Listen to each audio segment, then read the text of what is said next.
Morning, everybody. Happy Monday. It's a bit weird because I'm actually filming this on Friday before I go home. So, but I hope you had a lovely weekend. I'm looking forward to a nice weekend where probably all I get to do is snuggle with my family and walk my dog quite a lot. So, but these are things to be grateful for, and that is the theme of our assembly today. So let's have a little look at reminding ourselves. Remember, I've still missed off kindness, our new value, which I told you about on Friday, but just reminding you that this term we are really thinking about our core value of joy and bringing the joy to other people. How will we do that? So today we're having a little think, oh, there it is, there's our core value of joy.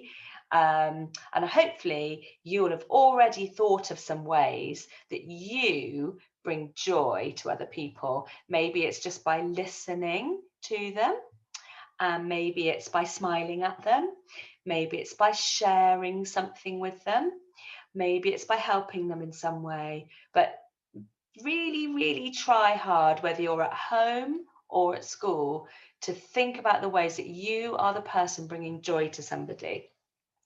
And the other thing about the joy is being optimistic, really thinking, being positive, thinking about the best things that can happen. And I can explain this by thinking about this picture. So have a little look at that picture.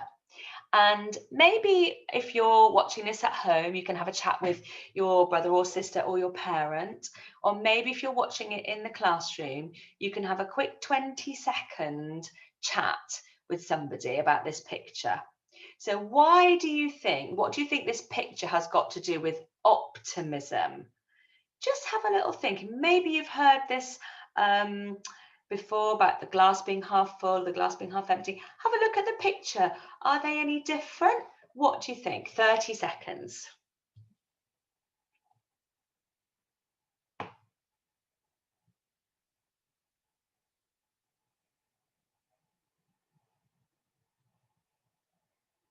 Okay, so let's come back together.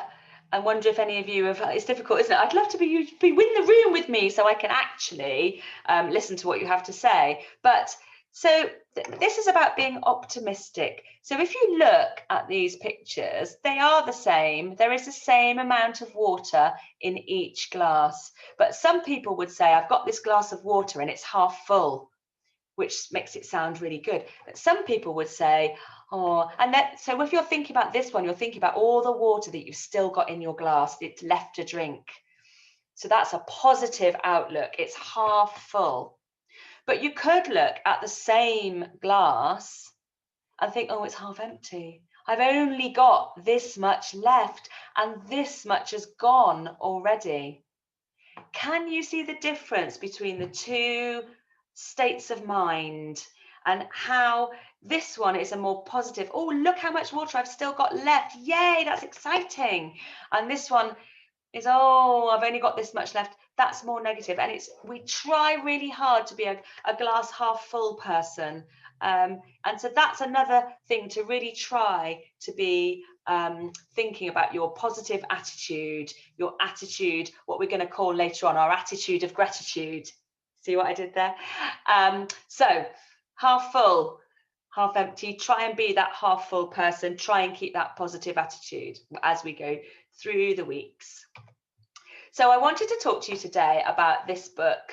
When I was thinking about things to be grateful for and being optimistic, there's this book which I've got in my office. I don't know if I can let it out of my office, but if anybody wants to come and spend a bit of time in here and have a little look at this amazing book, then you'd be very welcome. And I've mentioned it before, it was actually Mrs. Swaffer who brought this book to my attention, and she loved it and she took a lot of time reading it, and the pictures in here were really special to her. And it's written and illustrated by this lovely man called Charlie Mackesy, who is an artist, and it's called The Boy, the Mole, the Fox and the Horse. And this is Charlie with his dog, and Charlie's a little bit older than me, and his job is an artist, but this is the first book that he's written. And it's a book of just lots of different pictures and thoughts that the boy and the mole and the fox and the horse have their conversations as they go on their journey. And one of them, there's just lots of them which we'll pick out, and this is amazing. What is the bravest thing you've ever said? Asked the boy. Help, said the horse. So that's what we talk about, don't we, when we're doing our learning and we're stuck. And just ask for help. It's brave to ask for help. Or if you're feeling sad, just ask for help. But there's some pictures that I really thought were relevant to our theme of optimism and being positive in Charlie's book. And this is one of them. Is your glass half empty or half full? Asked the mole. I think I'm just grateful to have a glass, said the boy. So that's the boy really thinking about what he's grateful for and what he's happy about in his life.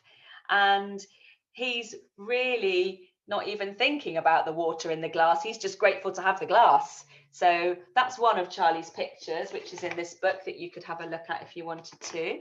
And another one is this one, again, which illustrates just slight change of mindset to be a little bit more positive. So this is Charlie, this is the boy, sorry, on his journey. We've got such a long way to go, sighed the boy.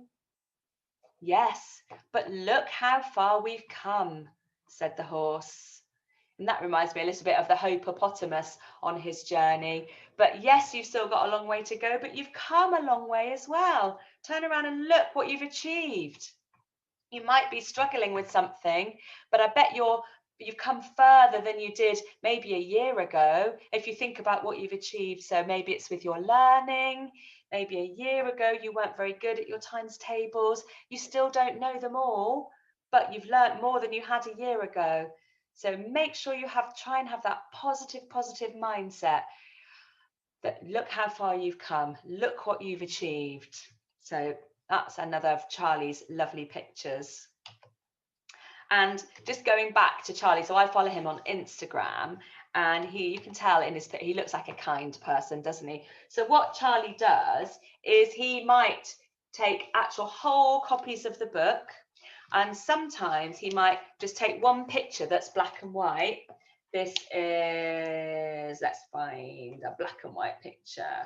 One of our greatest freedoms is how we react to things. No one can tell you how to do that. That's what you do. Anyway, we won't get into that one today. But what Charlie does is he colours in the pictures, actually in a book. So he'd take a copy of his book, paint colours on the pictures, just go and leave it somewhere for someone to find, in a bus stop or on a lamppost. Or he'll just take one picture, or he'll draw another picture, completely different picture, and he just leaves them some places for people to find. And that would, can you imagine if you found one of Charlie's pictures just on your way to school one day, just that he just left there for us? That would be so lovely. So what a kind man. And he's very involved in lots of different charities and supporting refugees and things like that. So I thought that was a lovely thing that he does. So we're thinking about being grateful and thinking about how far we've come. And I started to think about how we can really think about being grateful and that attitude of gratitude, because somebody said to me last week that they're keeping a gratitude journal. And I was like, oh gosh, are they? Don't know where you find the time to do that. It's their New Year's resolution. It's one of my friends. And then she told me that I'm in it. She's put me in her gratitude journal because she's another head teacher. And when things get a bit tricky, like they have done over the past few days, and we're trying to organise lots of things, we ring each other up and help each other out. So she put me in her gratitude journal. I would put her in mine. So if I was thinking about a gratitude journal, I would definitely put my friends in, and my work friends as well, that help me with being a head teacher.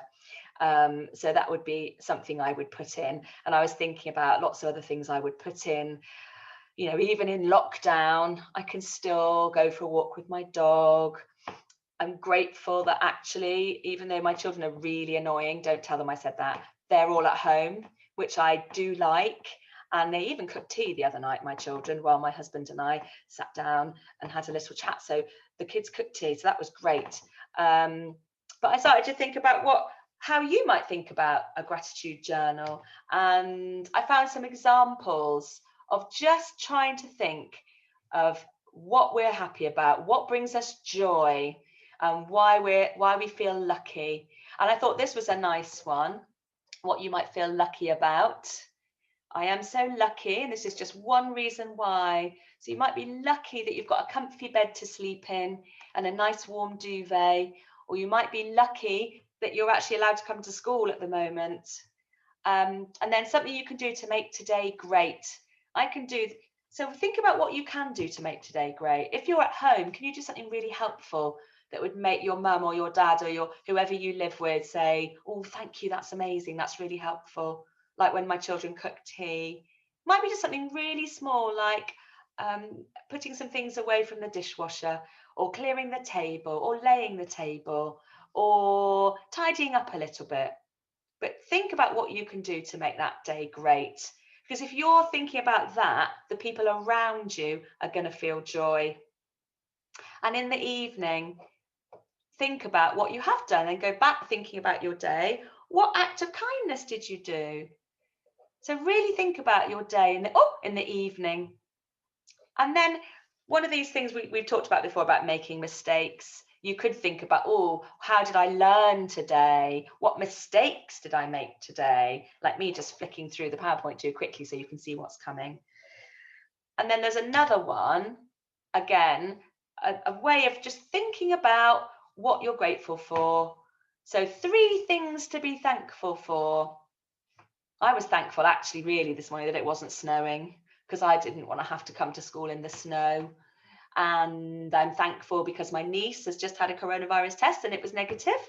And I'm thankful for my family. Oh, I'm thankful for my job, and I'm thankful that I get to come out to work when lots of your families, either they haven't got a job or they're not able to go out and do their job. So I'm thankful that I can still do my job. And then awesome things that happened. An awesome thing happened this week, which was an amazing letter that we got from somebody, which we'll share with you in the next couple of weeks. But lots of awesome things have happened this week. So that's another way to think about having that attitude of gratitude. There it is. Put some gratitude into your attitude. There is always something to be thankful for. I thought that was really cool. And it occurred to me that attitude and gratitude rhyme. So I Googled it and this is what I came up with. So just have a little think about having the attitude of gratitude. What can you do to bring joy to somebody else, and remember the things that are bringing joy to you? And that was when I thought finally about the pots of joy. Now, my children love these. This assembly nearly got sidetracked into all the different kinds of pots of joy that you can get. I only knew about these ones because I go shopping in Lidl and these are the only ones they have. There's loads of different ones. Who knew? But these are the pots of joy that sometimes I buy for my children, even though they're really grown-ups. And it's just thinking about that, going back to this. What would you put in your pot of joy if you had to think? What brings you joy? What would you put in your pot of joy? And just remember all the good things as we start another week, and remember those ways that you can bring joy to other people. So if you would like to start a gratitude journal, I can find some printables for you. So you can come and see me, or maybe if you would like to do it at home, you can get your parents to email in. Or we could put some gratitude journals up onto your Google Classroom. So let me know about that. And if you would like to come and have a little look at this book, if you're in school, then you're very welcome. And I'm sure some of you will be able to get it from a library, or maybe you've already got it at home. But we'll have a look at some more pictures and words from that book another time. So just remembering that we are really lucky. Even if when things are difficult, there are things we can think of to have that attitude of gratitude. And I hope that you have a lovely day, whatever you're doing, whether you're at home or at school. And I will see you all very soon.